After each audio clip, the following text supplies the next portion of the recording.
Producers, how are you guys doing today? In this video, I'll be going over guidelines for how to collaborate over the internet. I'm going to start by going over a few guidelines for how to initiate a collab and get a response back. And then finally, I'll finish off by giving you guys technical details on what to send and how to make things compatible and not have any missing plugins. And it's like a unique kind of trick within Ableton and still have access to all the MIDI. So anyways, let's just go ahead and get started. So the first tip I have is to actually have a project ready that actually needs somebody else's perspective. So don't come at people asking for collaborations expecting them to hit you back and ask you for details and get into this long conversation about who's doing what. Always come and take the initiative. Have something ready that is open-ended and that somebody can express themselves creatively and go in a creative direction with. Also, make it easy for them to listen to it and decide quickly if it's something that interests them. People make the mistake of just asking for a collab and not sending a demo of what they're working on and not actually giving any other information other than that they want a collab. So give them a MP3 track, or even better, just actually give them the project itself and a demo so they can listen to it, and just make it so that they can dive in without even having to hit you back. So make it just as easy as possible. The easier it is, the more likely they are to actually check it out and listen to your request. If it's just a text message asking for a collab, then you're not really standing out from the rest of the crowd. The second tip I have is to frame the collab differently than just being a collab. So instead of just coming up to somebody or commenting, can we work together, can we collab? I mean, that's not too bad, but if you want a higher chance of them responding, especially if they're on another level of status than you or another level of skill, then frame it in a way that you're asking for assistance. So again, have the project ready, have something that gives them space to work, but also be specific and say something that you would like them to help you with. So if you're having trouble with the drums or something, then tell them you notice that their drums are good, they're skilled at it, and you have this project that you're working on and you need assistance with that. Don't say you need assistance, but say you would like to hear their take on it, or at least give them a demo. The worst case scenario is that they're gonna say no, but at least they're gonna give you some valuable tips for how you can actually do what they're doing. If you come at somebody asking just plain and simple for a collab, they're not required to respond. However, if you're asking a question, most people are willing to help, and it kind of is flattering and it shows that you value their opinion and their expertise and you're not just using them. You get what I'm saying though. The third tip, and a lot of people surprisingly don't do this, is to make yourself easy to contact. A lot of times people just comment under a SoundCloud song and they'll say, we gotta work together, or let's collab, but they won't leave any contact information, and it's just not a good medium to hit somebody up at. So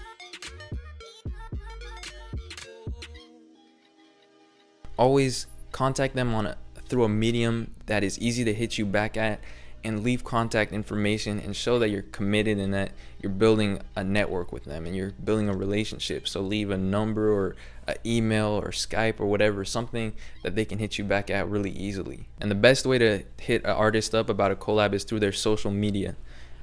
Even if they don't respond, at least they'll have listened and they'll know who you are for the next time.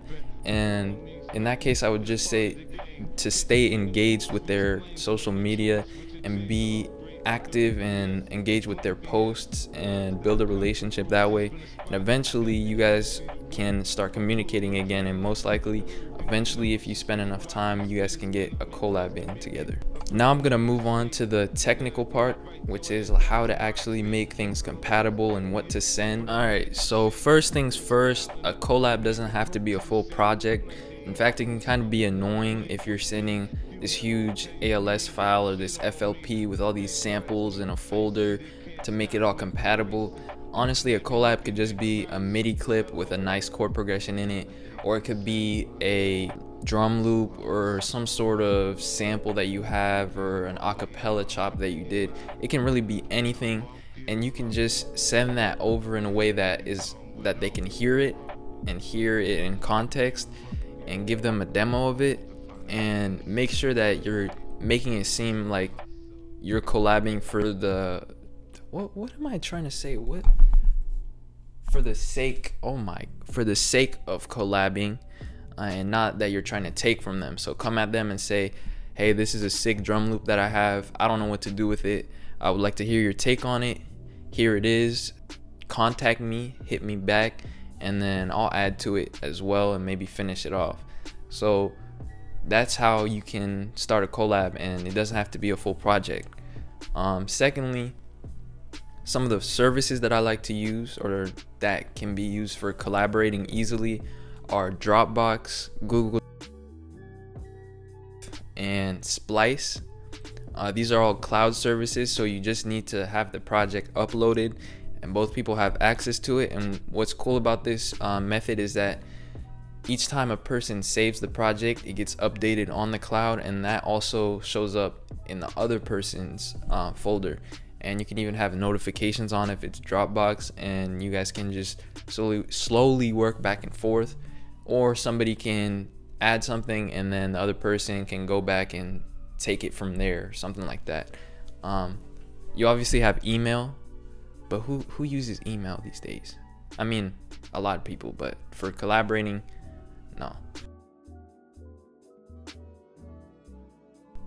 So now I'm going to go over the Ableton method for making everything compatible, and I really love how Ableton included this and thought about producers collaborating. And basically, if you didn't know, to go ahead and save all of the samples from a certain project, you can actually go to the current project tab, right click an open spot and click on manage project, and then from there you can hit collect all and save, and it's going to collect all of the samples from your project, and it's going to just put that within the ALS folder.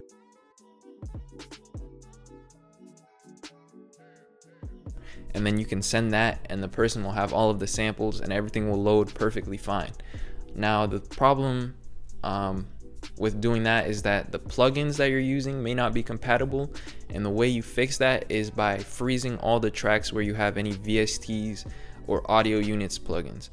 What's good about this strategy is that it's gonna be audible to the person. They're still gonna hear what you did with that plugin, except it's gonna be frozen, so they can't really modify the parameters on it.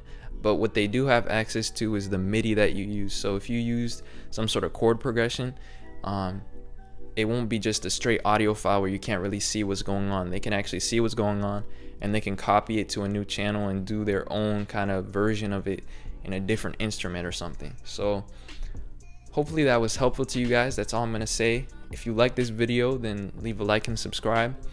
And as well, I'm doing a live stream in July for 10,000 subscribers, and I'm accepting collabs, because the whole idea behind it is I'm gonna take everybody's ideas. Whoever sends anything, I'm just gonna take those, and we're just gonna create a huge like hybrid project with a lot of different people's ideas and samples. You can send whatever you want, just send them to collab@seribeats.com, and just leave your SoundCloud link, and I'll give you guys a shout out within the live stream. And as well, try to incorporate your idea into the project.